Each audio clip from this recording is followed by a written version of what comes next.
Hi, everybody. Welcome back to The Most Important Thing. I'm Danielle.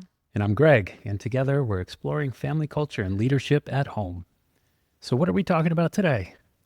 Well, it's March.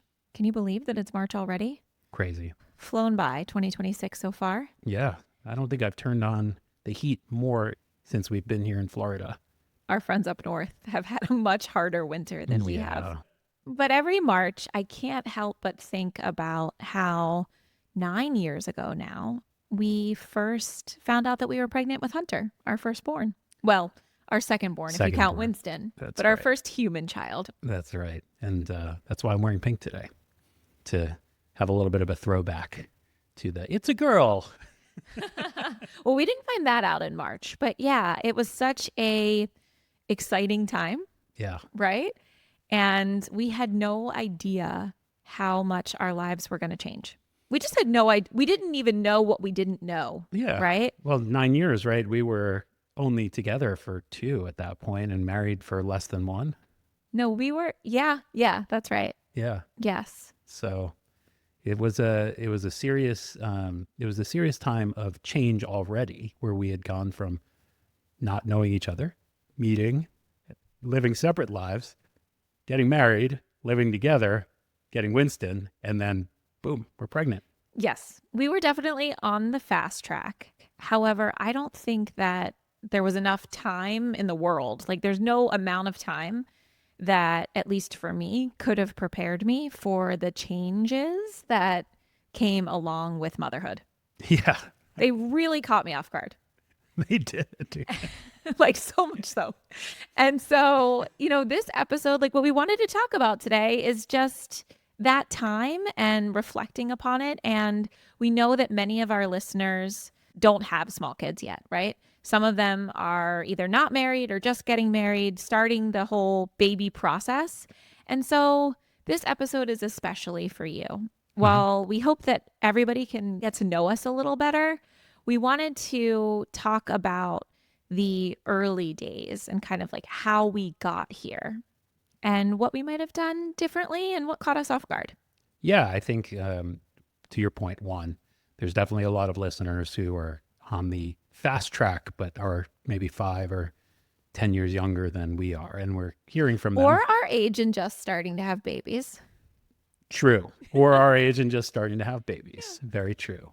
And we're hearing from them that they love listening to Team It because it makes them feel like they're a part of something bigger, and they're excited for this path, and they're excited to be aligning with their partner.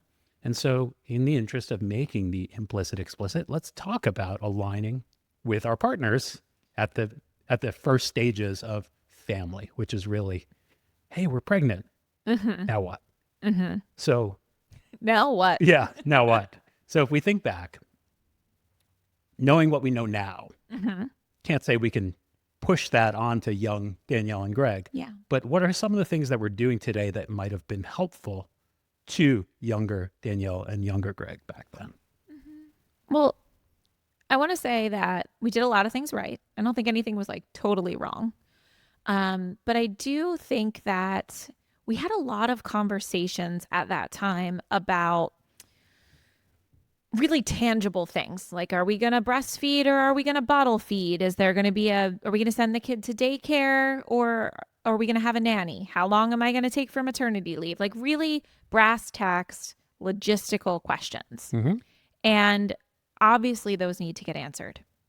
But I think that when I think about the way that we talk and have conversations about all of the decisions that need to happen with our family today, private school, public school, extracurriculars, etc. We really look at it through the lens of our values. And back then, I think that we spent a lot of time coming from a place of instinct and, dare I say, non-negotiables. Non-negotiables. That's the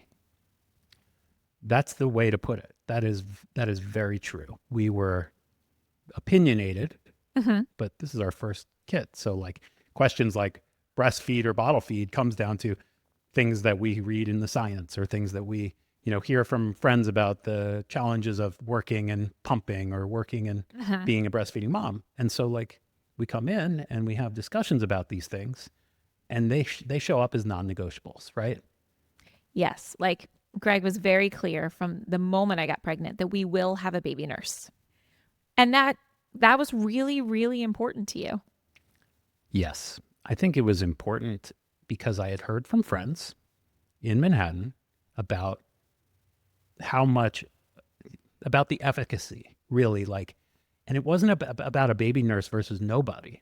What I was hearing was that it was like in-laws coming and staying for weeks at a time.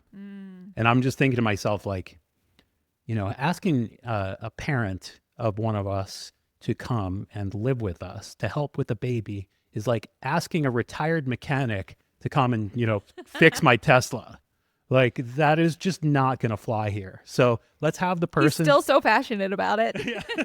So that was my non-negotiable. I was like, Yeah. but you're right. It was a non-negotiable. And underneath that was what? Fear. Fear. Yeah. But the thing that I know about you now that I didn't know about you then, because we were still getting to know each other. Hopefully we're always getting to know each other, Greg. But, 2 years in or whatever it was that when you lay down a non-negotiable like that, there usually is a desire to protect something else, protect or optimize. And underneath that is a fear. Yeah. And so if I can just encapsulate it, I think that I wish that we had spent less time talking about the non-negotiables and more time talking about what those brought up in us and the fears that we were both having, because I think that would have allowed us to understand each other better and spend more time supporting each other and less time debating which type of daycare the kid's going to go to. Of course. I mean, in preparing to have this conversation, the thing that showed up to me that really stood out is what fear does to a relationship. It's very bonding.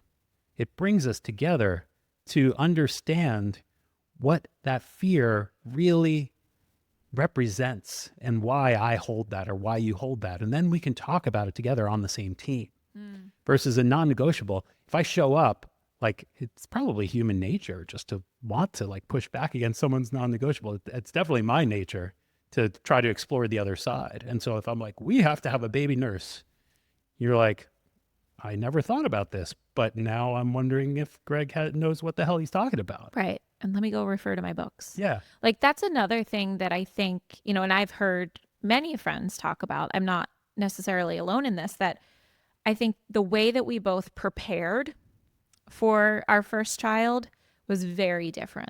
Like, I'm a reader, to say the least. I don't think this is uncommon either. I've heard from Yeah. other so folks. I think let's talk about it. Like, I recall, like, I'm sure that I had a 220 item baby registry, and every single thing was research backed by something that I read, right? I'm the one that like couldn't wait to get the email in my inbox about like the baby's the size of a papaya this week, that kind of thing. Yeah. And I didn't necessarily feel like you were preparing in the same way, which I just want to say that makes sense. Like, I had a human growing inside of me. Yeah. But can you talk a little bit about, to the extent you remember, what that was like for you? Yeah. Well, I went and looked back at pictures and videos and stuff around this time. And so one thing that I remember is I took a picture of you every week with the baby bump. Oh, yeah, you did. Yeah. And that's right. Same, kind of same pose, like type of thing in our apartment, same spot. And like for you, you're feeling that week in, week out, like the changes inside your body, and you're communicating to me what's going on. However, you're also juggling a bunch of other things. You were in a new job. We were traveling to, a friend's wedding. We were traveling to work overseas in Europe, and like we had just gotten Winston. Exactly. Like, there's a lot going on. Yeah. And I don't even think that we stopped to have the conversations about the preparation because you were really on top of it. Right. And so what I remember is feeling very supported, Yeah. feeling like my wife has got this. Yeah. And I mean, you did in a way. Like, Right. And so that's the thing with many of us high performing type A women, yeah. right? Is that on the one hand, I did have it. Like, great. I really am proud of a lot of the decisions that we made, and a lot of the things that I read, I still recommend today, right? Totally. But there's still this feeling, I think, of loneliness or isolation, where even though I'm fully capable of making all these decisions or being the one that's doing all of the reading, it can be a lonely feeling as well. Mm-hmm. I understand how it was lonely. Like, number one, I understand how it was lonely, but you didn't show up with very much fear. You showed up with curiosity. And so I Thanks. think that for me, had you shown up with more fear, like had we talked about our fears, Yeah. and goes back to what we know today that we could have done differently. Mm-hmm. Had we talked about our fears, right, we would have gotten to these nuggets like, oh, I'm actually scared, and the way that I show up in fear is through absorption of materials, information, Right. trying to get through that fear. But I really don't know what I'm doing, and so, like, can you can you help me? Can you just be there for me? Can just you be with me? be with? Yeah. Yeah, not even be there for me. And I think that's a really important distinction, though, because like even though I'm carrying the baby and obviously having a lot of experiential, like a lot of, Yeah. I'm experiencing a lot of things. Hopefully, this is a time where we can, be together in the experience, if that makes sense. Where we can be together in the experience. Yes. With the caveat that I can't be together in that experience unless you bring me in. Right? Okay. Yeah. And that goes back to like my fears, my non-negotiables, Yeah. which were about the fear of not being able to work effectively if I didn't have sleep, of you not being able to go back to work if we didn't have help, of us being kind of like almost in a way like not a family because you and I didn't have that time to connect. I think that's shown up with every one of our children and the departure of our nanny, right? Which I applaud you for. I'm so grateful for that you Yeah. are constantly thinking about our relationship and making sure that we have enough time to connect. Yeah. Yeah. I also wish that we had more frequent, smaller conversations about that kind of stuff, because our identity changed so quickly and kept changing. Does Yeah. that make sense? Like, I just look back upon that time. For me, when I say motherhood caught me off guard, Yeah.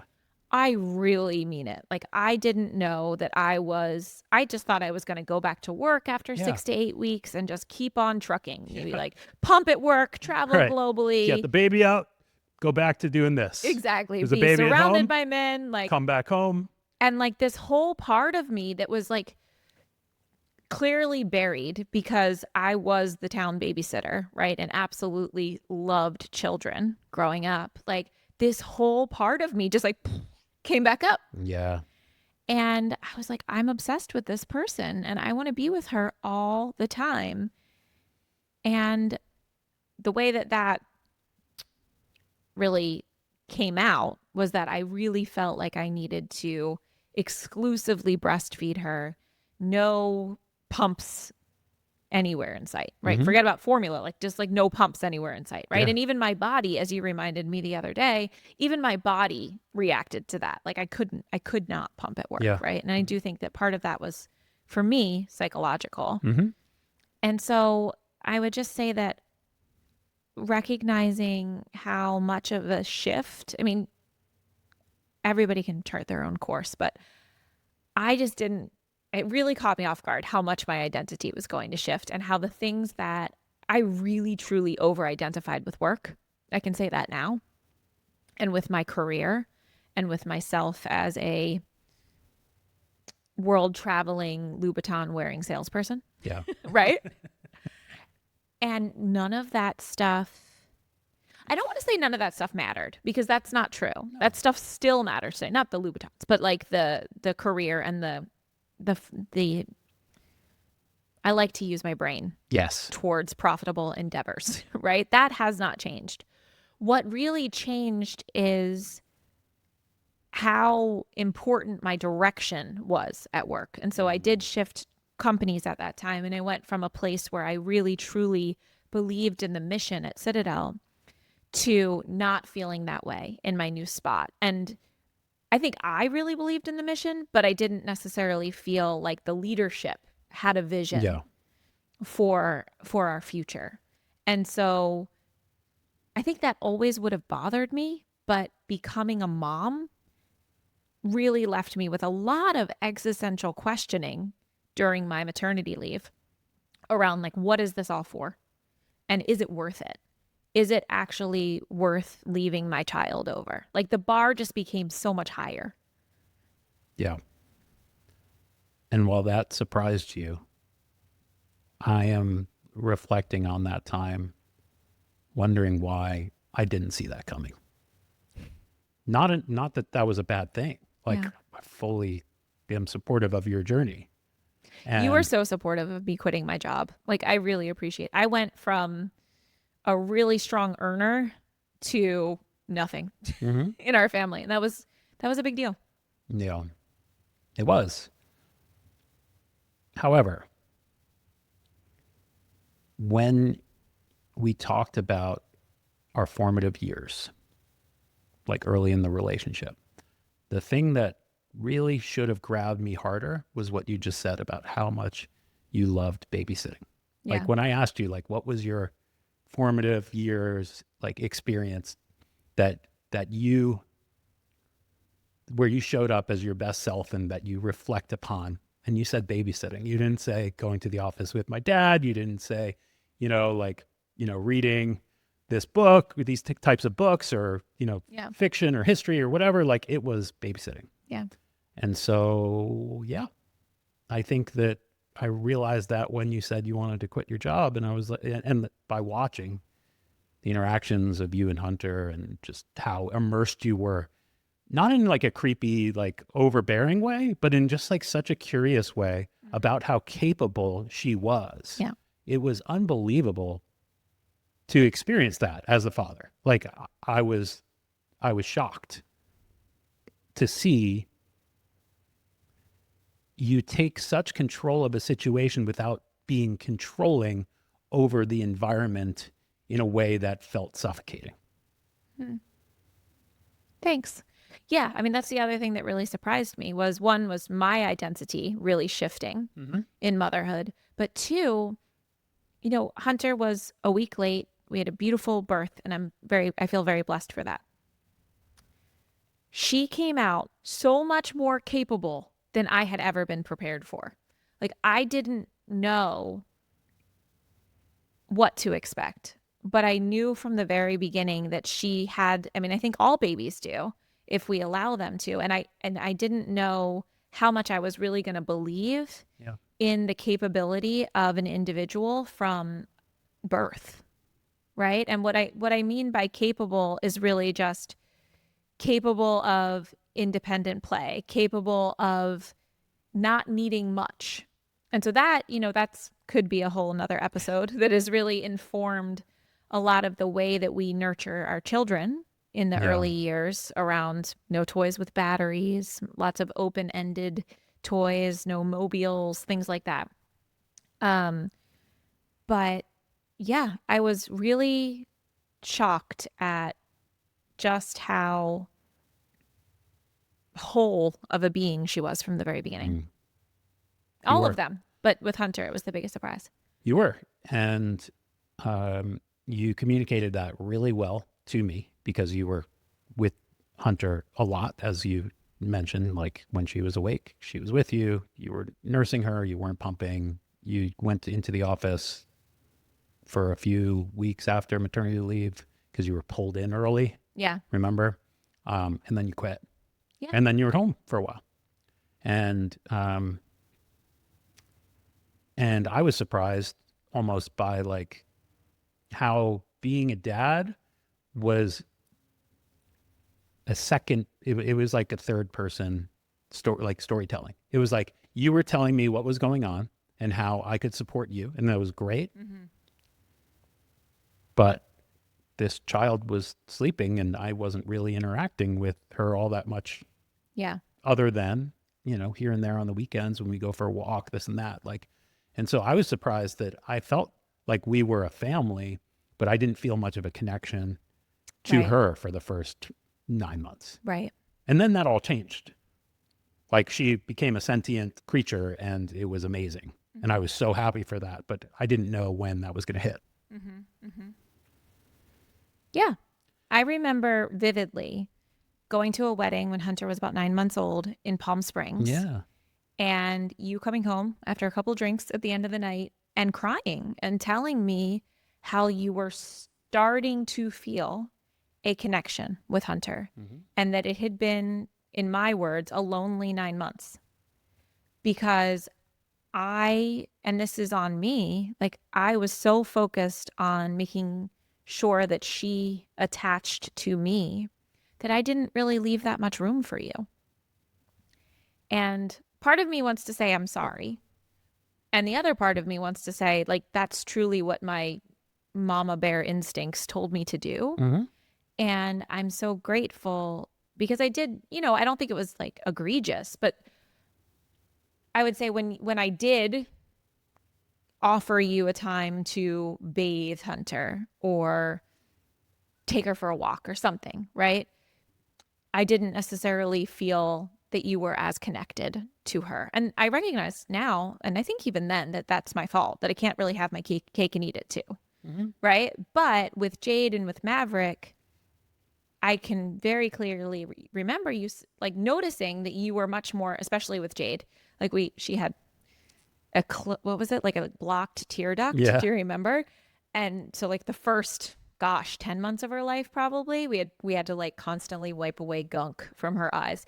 And I just remember you connecting with her when you would do that in the morning, or like I would feed her and you would change her diaper. And it was like a very different bonding time when Jade was an infant.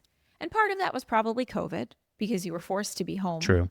With us. But I also think and recall you saying at the time that you saw the path and you knew what Hunter was like at 2. And so you're like, okay, like I can get down with this little 3-month-old. That's a really good, because I know what she's going to end up as when she's 2.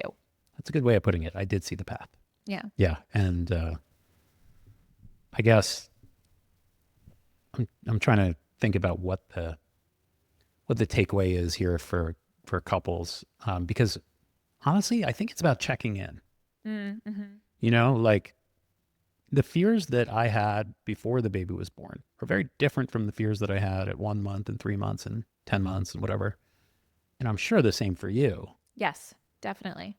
And I think that recognizing that this idea that, I hate to even use this term because we never brought it out, but I do hear people say it as like a throwaway, having different parenting styles is actually, we just have different parenting styles. Right. Yeah. You'll be and it's like a throwaway because it's an excuse and it feels like agree to disagree. Yes. It's a missed opportunity to get aligned. Yeah. Right. To unpack what's in there. Exactly. And to have a difficult conversation or series of conversations. Right. To get aligned. And so I think that what we're reflecting on here is that if we move from non-negotiables to what are we optimizing for, to then what is the fear underneath that? Yeah. That's the way that we get on the same page. And you can't have two people who recognize that there's a fear there on different sides. Like you will be a team if you talk about the fears, right? Absolutely. Yeah. I mean, it's hard not to have compassion for you when you talk about your fears, right? And I want to support you and I want to be on your team. Yeah. So, okay. So we talked about a couple of things. Naming fears. Oh, excuse me, Winston. Bye, Winston.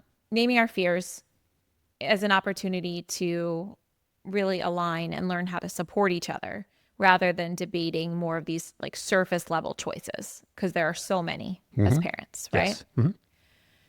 And then having small, short, frequent conversations about how things are changing and how our identities are changing and how our marriage is changing and the fears that we're having. And Yeah. also like how you are changing and how I am changing, because it's not just the baby that's developing, right? Like even today, we are now parents of an 8-year-old, which is so different. And I had no idea that it was going to be so different, right? So it's important to, if we want to stay in lockstep, as they said on The Night Agent last night, then it doesn't have to be some big dramatic conversation, but check-ins frequently around what's changing, Yep. I think can be very helpful.